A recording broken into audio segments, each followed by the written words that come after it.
Hi అండి, మీ అందరికీ ఎలా ఉన్నారు? బాగున్నారా? మేమైతే చాలా బాగున్నాము. ఇప్పుడు టైం వచ్చేసి ఇంకా 5:50 అవుతుంది. 5ంటికి అలారం పెట్టుకున్నాము. ఇంకా 5ంటికల్లా లెగుద్దాం అని అట్లా మెలకువ వచ్చింది. లేసాను 5ంటికల్లా. ఉన్నాడు కదా నా కొడుకు, 9కి ఇడితే లెగుస్తాడు. లేసాడో లేదో ఇంకా అబ్బాయిని మళ్ళీ నిద్రపోసాలని ట్రై చేశాను, పడుకోలేదు. బియ్యం అయితే కడిగి అట్లా నానబెట్టేసాను, కట్ల పొయ్యి అన్నం ముట్టిద్దాం అని చెప్పేసి. ఇంకా అయినా కానీ ఉయ్యాల్లో నుంచి ఇంకేకేస్తా ఉన్నాడు, ఒకటే ఏడుస్తూ ఉన్నాడు. ఈ అబ్బాయి ఏడుపుకి వాళ్ళ నాన్న డిస్టర్బ్ అవుతున్నాడు. అందుకని చెప్పేసి లేపి స్వెటర్ వేసి, స్వెటర్ టోపీ వేసి మళ్ళీ చలి ఆగదేమో అని మళ్ళీ క్యాప్ పెట్టేసి ఇదండి బూట్లు వేసాడు. ఇంక మెల్ల తిప్పితే ఇంకా చల్లగా ఉండకుండా ఆయనకి వెచ్చదనంగా ఉండి కాడుకుంటాడని చెప్పేసి మళ్ళీ 8:40 కల్లా పెద్దోడిని స్కూల్కి పంపించాలి. 9ంటికల్లా బావా నేను పనికి వెళ్ళాలి. ఇంక ఇప్పుడు లేస్తాడు బావ, ఒక అరగంటలో లేచి నాతో పని లేకుండా వెళ్తాడు. బావ వెళ్తాడు కదా పని దగ్గరికి, పిల్లల్ని జావగా ఇచ్చుకొని మళ్ళీ పని దగ్గర.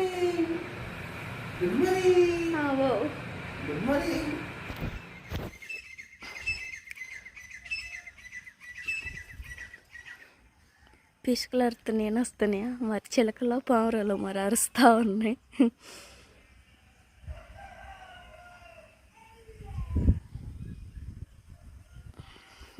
వాతావరణం కూడా చాలా చల్లగా ఉంటా ఉంది, వర్షాలు పడతాయంట. ఈ చలికి అసలు బయటకు వస్తేనే అసలు పక్కన వస్తున్నాను. తెప్పాలు పెట్టేసుకుందాం, అన్నం తెప్పాలి.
ఇంటి ముందు కసువు చేసుకొని వాటర్ పట్టేసి ఇంకా బకెట్లకి తొట్లకు కూడా వాటర్ పట్టేసి ఇంకా అన్నం అయితే పొయ్యిన పెట్టేసాను కదా, పొంగి వచ్చిందా లేదో చూసి పుల్ల ఎగేసి వచ్చి కూరగాయలు బాబుని ఏ కూర వండాను బాబా అంటే ఇంకేదో ఒకటి చేయరాజీ అని చెప్పేసాడు. బాబుని అయితే నిద్రపోయాడు. ఇంకైనా ఒక 5 నిమిషాలు లెగిస్తాడు. లెగిసేలాక కూరగాయలు కట్ చేసుకొని కర్రీ చేస్తే పెద్ద అబ్బాయి టైం అయింది, బస్ టైము. ఇంకా అత్తమ్మ మాయ వచ్చారు కదా, వాళ్ళ దగ్గర ఉన్నాడు అబ్బాయి అయితే.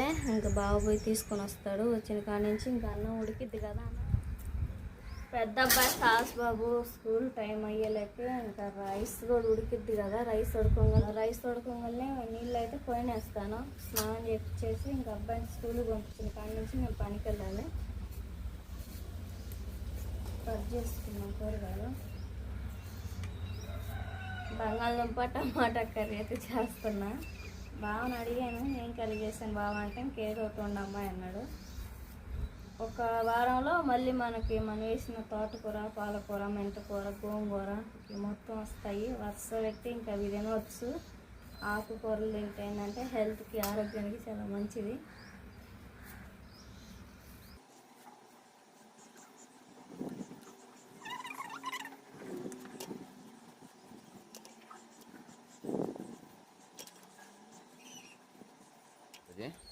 ఏం కూర వండుతున్నావు? బంగాళదుంప టమాటా. బొడ్డు నిద్రపోతున్నాడు. తొందరగానే మరా ఇంట్లో పనులు మొత్తం అయిపోయి వంట వండుకున్నావా? త్వరగా కానీ మరి బయలుదేరదాం. మరి ఇంకో 1 గంట ఆగి నేను ముందు పనికాడికి వెళ్ళి మెటీరియల్ వచ్చినా చూసుకొని తర్వాత పిల్లలకి వస్తా టిఫిన్ తీసుకొస్తాను. సాస్ బాబు నాన్నలు వచ్చారు కదా, నాన్న దగ్గర ఉన్నాడు వాడు, మనం తీసుకొస్తా. మబ్బులు బాగా పట్టున్నాయి రాజీ, వర్షం ఎప్పుడు పడితే తెలియదు. మీ అందరికీ గుడ్ మార్నింగ్ అండి, శుభోదయం. ఇంకా పనికైతే బయలుదేరుతున్నాము. మళ్ళీ సరికొత్త వీడియోతో కలుద్దాం. మనకి ఇంకా 1,00,000 మంది సబ్స్క్రైబర్ల దగ్గరలో ఉన్నాము. కొత్త చూసి ప్లీజ్ సపోర్ట్ చేస్తారని మనసారి కోరుకుంటూ లైక్ అండ్ సబ్స్క్రైబ్ చేయండి. మీ అందరికీ బాయ్ బాయ్.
సరేనండి, ఉదయం అయితే ఇంకా అన్నం అయితే తినేసి మేమైతే పనికి వచ్చాము. నాతో పాటు మా తమ్ముడు కూడా వచ్చాడు. త్వరగా అయితే ఇంక ఇంటికి వెళ్తున్నాము. ఇప్పుడు 12 అవుతుంది టైము, ఇంకా 12 అయింది. మా ఆయన వదిలిపెట్టి బావ అయితే పని దగ్గరికి వెళ్ళాడు. మేమన్నీ ఎట్లా చేసాము ఏందని చూడడానికి. ఇంకా బాగా వచ్చేలే నిదానం చిన్నగా ఇంటికి కూడా బావచ్చు. 12ంటికి కూలి ఎలా అబ్బాయి నీకు? 1000 రూపాయల. సరే మరి ఇంకా త్వరగా అయితే వెళ్దాం. మరి వెనక కూర్చునేది రారా, కాళ్ళు సాగుతాయి నడుస్తే. ఇంటికి వెళ్దాం మరి.